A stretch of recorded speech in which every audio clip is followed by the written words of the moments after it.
بھارتی کسانوں نے مودی سرکار کو پریشان کر دیا۔ تحریک کو 100 دن مکمل ہونے پر مظاہروں کا نیا پلان تشکیل دے دیا۔ کسان رہنما درشن پال سنگھ کے مطابق احتجاجی تحریک کی شکل اب بدل چکی ہے۔ آج کنڈلی مانیسر پلول ایکسپریس وے کو 5 گھنٹے تک بند کر دیا جائے گا، جبکہ 8 مارچ کو یوم خواتین کے موقع پر ملک بھر میں کسانوں کی تحریک خواتین چلائی جائیں گی۔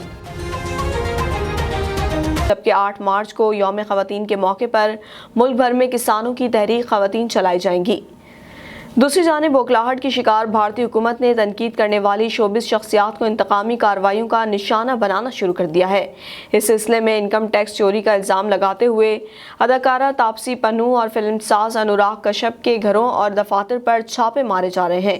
یہی نہیں بلکہ دیگر معروف پروڈیوسرز اور فلم سازوں کے خلاف بھی کارروائیاں تیز کر دی گئی ہیں۔